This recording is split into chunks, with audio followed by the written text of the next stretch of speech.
Oi, gente, vamos continuar aqui então, falando sobre diagramas de casos de uso. E agora eu vou continuar aqui com um estudo de caso, conforme eu falei no finalzinho da nossa última videoaula, né? Esse estudo de caso aqui, nós temos a descrição de um cenário de uma locadora de veículos. O que é importante quando a gente vai fazer um estudo de caso, um exercício sobre diagramas de casos de uso, ou até quando nós temos ali a descrição dos requisitos do nosso cliente, né? O que é importante, né? É a gente conseguir identificar o que dessa descrição faz parte de um diagrama de caso de uso e o que não faz parte, né? Lembrando que o caso de uso ele vai representar o que o sistema deve fazer e para quem. Então nós vamos representar os atores e as funcionalidades que esses atores podem executar e o relacionamento que nós possamos aí de repente ter de herança ou include, extend, como nós vimos. Né? O que foge disso não entra no caso de uso. Então, eu vou ler com vocês esse estudo de caso para a gente ir identificando o que vai para o diagrama e o que não vai. Antes disso, eu vou mostrar para vocês a ferramenta que eu vou utilizar. Na verdade, eu gosto de duas que eu vou sugerir. Claro que se vocês localizarem aí, às vezes vão pesquisar, acham outras ferramentas que preferem, pode ser. Eu sugiro duas ferramentas aqui. Uma é essa ferramenta aqui, que é a Visual Paradigma, tá? Está aqui.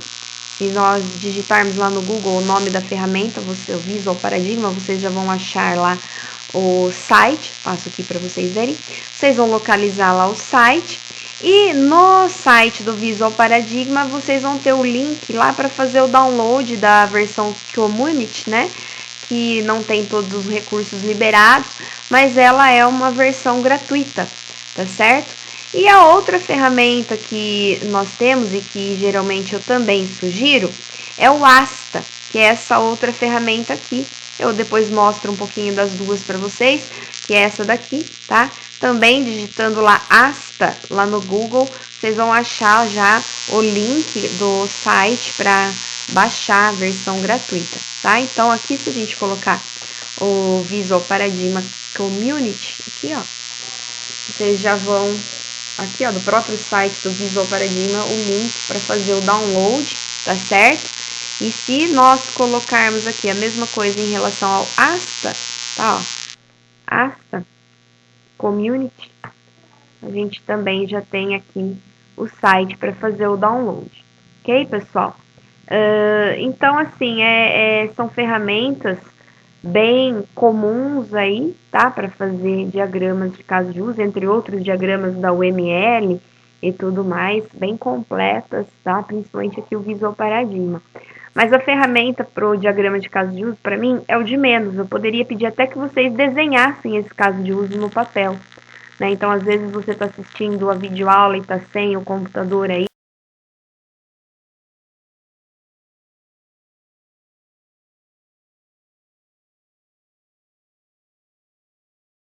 e aí você pode desenhar no papel mesmo, tá?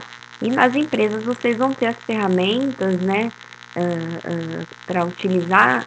Eu já trabalhei em empresa que usou Visual Paradigma, tá? Então tem diversas ferramentas aí. O que importa é saber conhecer os conceitos do diagrama, saber criar o diagrama, e aí a ferramenta é o de menos, tá certo? Bom, eu vou criar aqui, olha, um novo projeto. E o que vai acontecer, né? Na versão gratuita aqui do Visual Paradigma, a gente tem um limite de diagramas por projeto, né?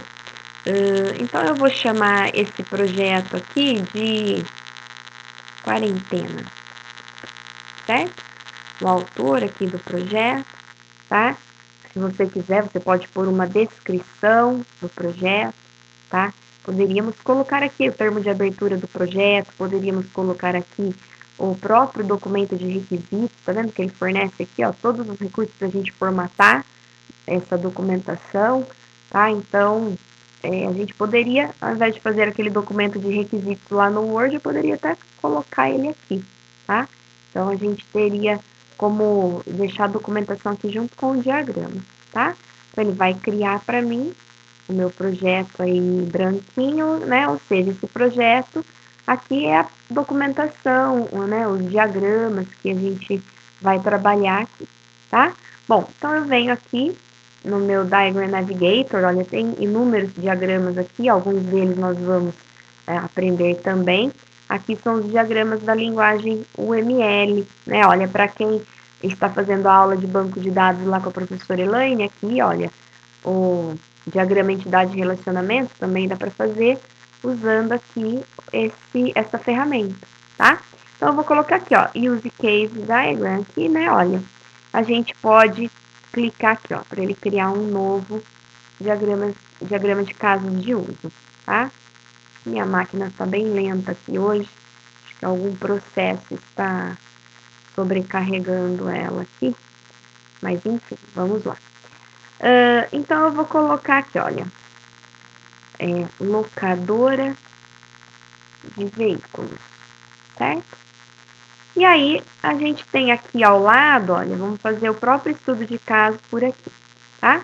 Aqui ao lado nós temos, tá vendo? O ator, o caso de uso, as associações, o include, o extend, tudo que a gente pode usar aqui em um diagrama, tá certo? E a gente vai ler agora aqui, então. Olha, o diagrama de caso de uso é criado com base em um cenário descrito a partir da especificação de requisitos, né? Tudo bem, isso aqui é só algo que nem fazia parte do estudo de caso, é só para vocês lembrarem disso. Então, nós vamos discutir, agora vamos construir o diagrama de caso de uso para a locadora de veículos descrita no cenário a seguir. É importante ressaltar que a partir de um conjunto de requisitos definidos, podemos ter diferentes diagramas modelados, pois refletem a solução que cada analista dá, né? Ou seja, diferentes analistas podem visualizar a solução do software, né, de forma diferente e acabar saindo diagramas com alguma diferença. Mas por quê? Um está certo, outro está errado? Na verdade, foram soluções pensadas de forma diferente para atender ao cliente, né? Então, isso que está querendo dizer ali. Bom, vamos ao cenário, então, da nossa locadora. Então, vamos entender aqui, ó. Uma locadora de veículos deseja um sistema para facilitar o atendimento aos seus clientes. Ok, isso só está, por enquanto, explicando o problema para a gente, né? O processo de aluguel de carros atual é confuso e está gerando insatisfação entre os clientes. Ok, mais informação do cenário. A locadora é composta basicamente pelos seus funcionários e carros para aluguel. Ok, estou entendendo o problema, isso aqui ainda não é nenhuma informação que eu vou, por enquanto, colocar no meu diagrama. Os funcionários são identificados por CPF, nome, endereço, telefone, né? Então, olha só, isso daqui não é algo que vai para o diagrama de caso de uso. Isso aqui eu poderia, por exemplo, já começar a pensar lá no meu diagrama entidade de relacionamento, pensar no banco de dados, né? Pensar que eu vou ter uma tabela de funcionários, que eu vou ter esses campos, né, na minha tabela, esses atributos. Eu poderia pensar, quando a gente for ver diagrama de classes para trabalhar com orientação a objetos, eu poderia pensar que eu vou ter uma classe funcionário com esses atributos, né? Então, posso pensar como vai ser a tela de cadastro de funcionários, né? Assim, o visual dela, mas em termos de diagrama de caso de uso, isso daqui, os campos, as informações dos funcionários, eu não vou colocar nesse diagrama, tá? Bom, já os carros estão divididos em diversos tipos: popular, luxo, utilitário, etc. Então, a mesma coisa, eu posso usar essa informação para pensar na tabela de cadastro de carros, como vai ser a tela, né? O diagrama de classe, mas diagrama de caso de uso, não. Eu não estou falando ainda de funcionalidade. Eu estou falando de que informações eu tenho de funcionários, que informações eu tenho dos carros. Mas eu não estou falando nada relativo à funcionalidade, né? Bom, as informações importantes sobre os carros a serem armazenadas, ou seja, de novo, eu estou falando de banco, eu estou pensando como vai ser a tela para fazer esse cadastro, né? Então, o que eu vou armazenar sobre os carros? O código, que é a placa do carro, tipo, modelo, ano, a cor, chassi, quilometragem, valor do aluguel, né, diários e semanais, Ou seja, esse primeiro slide está me dando uma visão geral de como é a locadora, como ela trabalha, mas eu ainda não falo de funcionalidade. Bom, agora a gente começa aqui, ó. Os funcionários serão responsáveis pelo cadastro dos clientes e dos carros adquiridos pela locadora. Também por efetuar o aluguel de um carro para o cliente e dar baixa nesse aluguel, quando o carro é devolvido. Bom, então agora sim eu estou falando de funcionalidade, né? Então eu vou colocar aqui, ó, que o funcionário ele pode fazer o cadastro dos clientes, né? Ele vai ser o responsável por isso. Então eu vou colocar um ator aqui, né?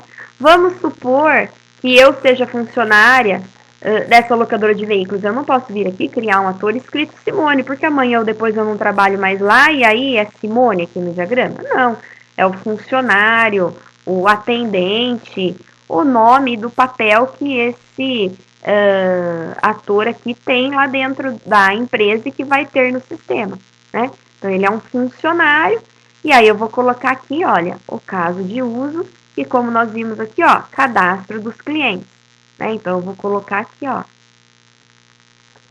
cadastro de clientes, cadastrar clientes, tá? Ou até melhor do que isso, né? Um nome que comumente nós usamos é manter clientes, né? Pensando que cadastrar os clientes, quando a gente fala isso, a gente está pensando que eu vou cadastrar, eu vou dar manutenção nesse cadastro, né? Porque algumas vezes eu vou precisar excluir algum cliente desse cadastro, alterar dados de um cliente, consultar os clientes. Então, quando eu coloco apenas cadastrar, eu posso dar a conotação de que vai ser apenas o formulário para fazer o cadastro. Mas e se eu precisar excluir, se eu precisar alterar, se eu precisar consultar? Em geral, a gente pode usar o nome aqui, olha, manter clientes, que já engloba todas essas operações, tá certo? Cadastrar, a gente fala de CRUD, né? Cadastrar, consultar, excluir, alterar, tá? Então, a gente já pode ligar aqui, ó, com a associação, eu ligo aqui, certo? Então, o meu funcionário, ele pode manter o cadastro de clientes, manter clientes. Também aqui, ó, pode fazer o cadastro dos carros. Então, eu vou colocar aqui a mesma ideia, né? Então, eu vou colocar aqui o caso de uso aqui. E vou colocar também como manter carros, né? Que a gente pode entender da mesma forma que eu expliquei para vocês a questão ali dos clientes, tá? Depois a gente vai posicionando melhor aqui. Manter carros, manter clientes. Ele também vai efetuar o aluguel, então pensa bem. Tem alguns cenários que a pessoa vem aqui e coloca um outro ator escrito cliente e o cliente efetua o aluguel. É claro que se eu sou cliente, eu vou lá na locadora para alugar um carro. Mas aqui no nosso diagrama, nós temos que representar quem vai fazer isso no sistema. Se é o cliente que vai operar o sistema, então eu vou colocar um ator novo, cliente, e dizer que ele vai efetuar o aluguel. Mas não é o cliente que usa o sistema. Quem usa o sistema é o funcionário. É ele que vai acessar essa funcionalidade para registrar o aluguel do carro. Então, nós temos que tomar cuidado com isso, tá? Porque muitas vezes nós temos erros nos diagramas porque o aluno, a pessoa que está ali iniciando, pensa desse jeito. O cliente vai lá fazer a locação do carro, vai alugar o carro.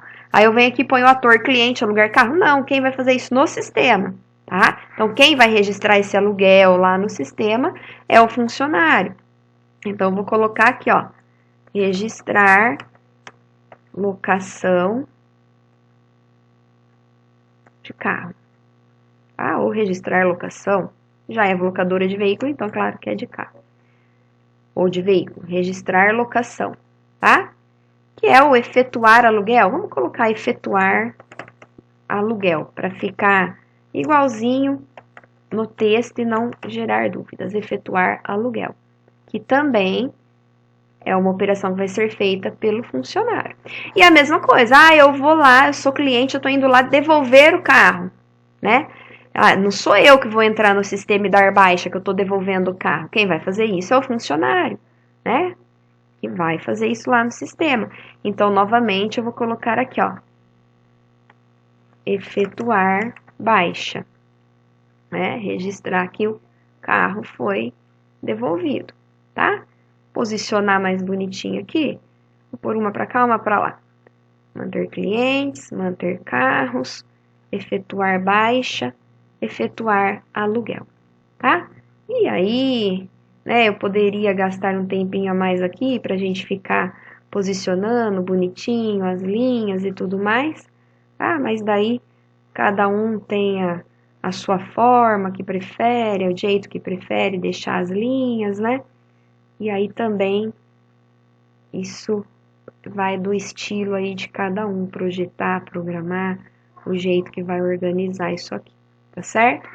Bom, então aqui nós temos o nosso diagrama com aquelas funcionalidades. Ah, dá para mudar a cor, dá para fazer o que você quiser, tá? Você vem aqui com o botão direito, ó, aí você tem aqui, ó, estilos e formatação, você entra aqui nos formatos, e aí você vai ter aqui uma série de coisas, como formatar cor e tudo mais, tá? Se a minha máquina colaborar aqui, enquanto ela abre isso, vamos dar uma lida aqui se tem mais coisas para esse diagrama. Então, olha, existem clientes especiais e clientes comuns. Os especiais possuem uma taxa de desconto e uma quilometragem extra para seus aluguéis. Isso daqui, eu estou explicando, né? Como é que funciona, por exemplo, na hora de fazer a locação. Eu vou ir lá no meu cadastro de clientes. Eu vou precisar ter a indicação lá, um campo que indique se ele é um cliente especial, se ele é um cliente comum, que na hora de registrar, né, ou fazer o aluguel do carro, o sistema tem que verificar se ele é um cliente especial para dar o desconto. Então, isso não é uma funcionalidade, é uma explicação da funcionalidade. Então, isso não vai para o diagrama, tá?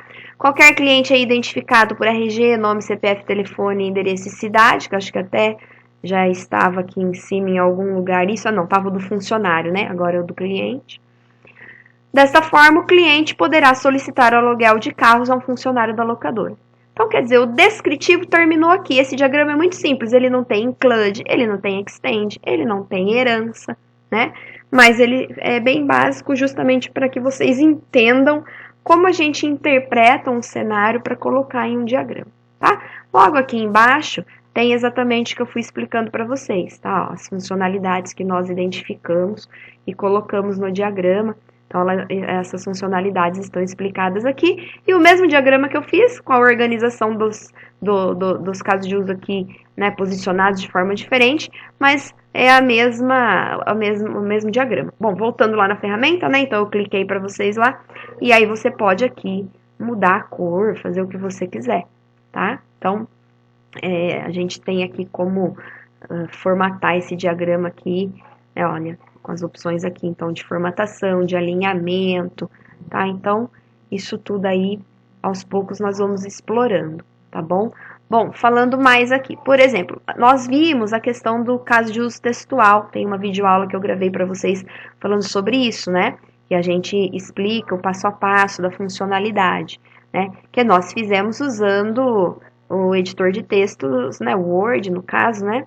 Mas poderia ser qualquer outro aí, mas a gente fez lá no editor de textos, colocamos lá o descritivo do caso de uso, né, falando passo a passo. A gente poderia, ao invés de fazer separado, eu poderia clicar aqui, olha, com o botão direito, Open Specification, e aquele texto todo eu poderia copiar e colar aqui, ou já ter feito direto aqui, aquele passo a passo, né, e aí o que aconteceria, né? Quando o meu programador, qualquer pessoa da equipe abrir esse diagrama, ele já vai clicando aqui e vendo, né, como que a funcionalidade vai se comportar, né? Então, aquele caso de uso textual, ele já pode ficar atrelado aqui ao próprio diagrama, né?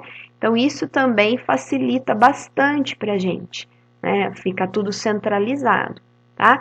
Agora, vai muito também da forma que a empresa trabalha, porque às vezes outras pessoas que não têm a ferramenta vão precisar ler aquele documento, então às vezes prefere se deixar separado, e aí vai de como, né, cada empresa, cada pessoa vai trabalhar, tá? né? Nada impede que fique nos dois lugares, no editor e aqui, só que daí tem que se pensar na manutenção, né? Quando tem alguma alteração, alterar nos dois lugares, talvez fique complicado. Então aí vai muito da forma de trabalho de cada lugar, cada pessoa, tá certo? Bom, vamos supor, vou só acrescentar alguma coisa que não está lá no caso de uso, só para vocês verem aqui. Vamos supor que para efetuar o aluguel, automaticamente, e para efetuar qualquer uma dessas operações aqui, né, eu precisasse efetuar um login no sistema. Então, eu vou colocar aqui, ó, efetuar login, né, ó, efetuar login ou validar usuário, qualquer coisa do tipo, tá? Então, eu poderia colocar isso como sendo a primeira, né? Vamos pensar assim, o ator fazendo isso direto, né? Entrando já fazendo uso da tela de login. Ou, por exemplo, né? Quando ele vai fazer o aluguel, o sistema já expirou a sessão, por exemplo, e pede de novo para efetuar o login. Ou, por algum motivo, ele foi direto para uma dessas telas aqui. E ele quer daí efetuar o login, né? Então eu posso dizer, ó, para trabalhar com qualquer uma dessas funcionalidades é obrigatório efetuar o login. Então eu poderia fazer aqui, ó, include, né, ó. Eu pego o include, lembrando que o include a seta é apontada para o caso de uso que vai ser invocado, digamos assim. Né, ó, então eu coloco o include aqui, né? Eu poderia puxar outro include daqui. E aí começa a ficar mais chatinho de organizar, né? Mas ainda nada muito ruim de se visualizar, né? E aí depois, claro que às vezes a gente vai tendo que mexer um pouco nessa organização aqui para deixar o diagrama mais fácil de ser visualizado, né? Quando começa a ter muito cruzamento de linhas e tudo mais. Mas aí é mais questão de organização, nem é uma questão conceitual do diagrama, né? Tem mais a ver com visualização, organização, e aí cada um vai organizando da sua forma, né? Então, nós temos essa questão aqui, né? O que mais que eu poderia fazer em termos de extend? Então, efetuar login vai ser sempre obrigatório para executar qualquer uma dessas operações aí. Vou aumentar um pouquinho aqui. Agora, vamos pensar num cenário de extend. Eu poderia falar aqui, quando vai efetuar o aluguel, tem que verificar se existe alguma pendência, né? Claro que isso pode ser um passo aqui dentro do processo de efetuar o aluguel, mas para vocês verem o extend, eu vou criar uma funcionalidade aqui, né, ó, verificar pendências, ou seja, o cara não pagou algo de uma outra vez, ficou devendo, já deu prejuízo, bateu carro, não devolveu o carro no prazo, sei lá, alguma pendência, algum registro que tenha sobre ele, né? E que, na verdade, eu vou fazer diferente, né? Aqui dentro, ele vai verificar pendências, mas eu vou chamar de outra coisa aqui. Na verdade, eu vou bloquear algo do tipo... Vamos fazer assim, ó, registrar pendência. Vamos fazer assim? Vamos mudar a ideia, ó. Registrar pendência. É algo que eu só vou executar se ao efetuar a baixa, a pessoa foi lá, devolveu o carro, mas ficou alguma pendência. Ah, não trouxe o documento. Ah, faltou pagar algo, né? Então, eu vou registrar essa pendência, mas apenas se houver essa pendência. Se eu fui lá, levei o documento, levei a chave, não bati, não causei nenhum problema, não fiquei devendo nada, eu não vou executar isso. Apenas se houve algum problema, eu vou registrar isso a hora que eu for efetuar a baixa da devolução desse carro, né? Então, eu vou fazer aqui o extend, né? Ó, lembrando que a seta do extend, ela é ao contrário, né? Eu vou por aqui, ó. Ela aponta, na verdade, ao contrário do include, né? Então, aqui, ó, eu vou efetuar a baixa, né? O funcionário está efetuando a baixa de um carro que foi entregue, há uma pendência a ser registrada, ele vai executar o registrar pendência. Se não houver uma pendência, ele não vai registrar. A seta ao contrário, tá? Bom, aqui no Visual Paradigm, ele cria isso aqui, né? Ó, extension points aqui, que falando que esse efetuar baixa tem uma extensão aqui que é o registrar pendência e poderia ter outras, então ele vai colocando tudo aqui, tá? Se você não quer que exiba isso, eu, por exemplo, não gosto que exiba isso aqui, eu acho que me atrapalha um pouco, eu deixo sem, tá? Então, eu me lembro que tem um jeito aqui de tirar isso, deixa eu ver se eu me lembro aqui, que a gente pode tirar esse extension points aqui. Deixa eu só ver se eu lembro. É aqui, ó. Presentation options, related elements. Eu não lembro. Não lembro onde que tira. Mas eu vou achar e depois eu coloco para vocês nos comentários. Aqui, ó. Achei. Na verdade é que eu tava fazendo desse lado. É desse lado aqui, olha. Eu tiro aqui, olha. Presentation Options, Show Extension Points. Não, eu não quero que exiba, né? Então, eu tiro. E ele deveria ter tirado dali, mas não tirou. Mas, enfim, pra gente não gastar muito tempo aqui, deixa eu tirar e fazer de novo. Agora que eu tirei, vamos fazer novamente o extend. Se eu não achar, depois eu coloco como observação. Isso, ó, eu fiz de novo. Opa! É ao contrário. O efetuar baixa vai ter um extend aqui com a pendência. Ele continua colocando, pessoal. Eu não me lembro aqui, mas depois eu dou uma olhada, tá? Como é que a gente tira aqui. Eu apaguei, deletei ali, mas daí não fica legal. Eu vou ver como é que tira. E quem também não gostar, que mostre ali, pode tirar, tá bom? E eu coloco como observação depois para vocês. Vou tentar só mais uma vez aqui. Ele já tá sem.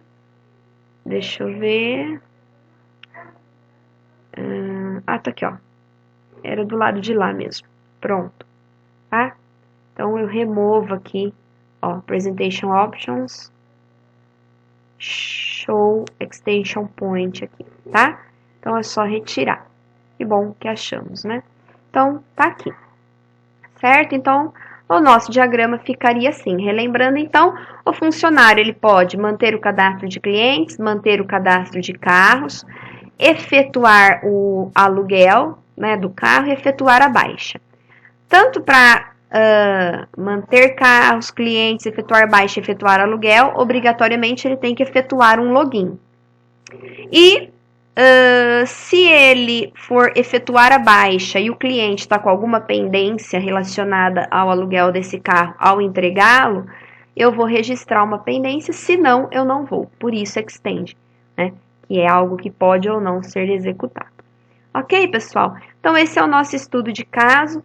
O vídeo ficou um pouco longo, mas acho que deu para vocês entenderem. Eu vou disponibilizar esse arquivo para abrir no Visual Paradigm. Rapidamente eu vou mostrar aqui, ó, o Asta, como eu faria isso tudo no Asta. Olha, File, New, então ele vai gerar aqui um novo arquivo pra gente. E aí nós temos aqui as mesmas ideias, tá, ó. Aqui em diagrama, aqui, olha, Use Case Diagram, ele vai abrir aqui pra gente, tá? Então, aqui também tem uma série de diagramas que nós podemos trabalhar, da UML, entre outros, tá? Aqui também tem, olha, o diagrama entidade relacionamento, tá? E aí, aqui, o que nós podemos fazer? Ó, aqui em cima estão os elementos do diagrama, né? Ó, o ator, tá? Então, clique e coloca o nome, o próprio caso de uso aqui, tá? As linhas, olha, para relacionar, extend, include, herança, tá? Então, é o mesmo conceito, porque o diagrama é o mesmo aqui, né? Ó, use case diagram. Então, é o mesmo conceito, a ferramenta muda a posição aqui onde estão os elementos, né, uma ou outra coisa diferente, mas é a mesma ideia. Inclusive, o Asta é um pouco mais leve, tá? Então, por exemplo, eu falei do Visual Paradigma porque eu estou adaptada, conheço, mexo mais com ele, me acostumei, questão de costume. Mas o Asta também é muito bom e é mais leve também, tá bom? Então, vai aí da preferência de vocês, com o botão direito aqui, olha, também pode colocar a descrição daquele caso de uso, tá? Ó, tem as pré-condições, pós-condições, um resumo, então dá para colocar tudo aqui, né? Então, basicamente, a formatação de cores tem tudo, tá? Então, o botão direito aqui tem um monte de opções, aos poucos nós vamos explorando, tá bom? Mas, basicamente, é isso que nós temos aqui de ferramentas e de estudo de caso. Eu vou postar para vocês um documento com uma série de exercícios sobre esse assunto para vocês montarem, tá bom? E nós vamos conversando mais a respeito. Até mais, pessoal!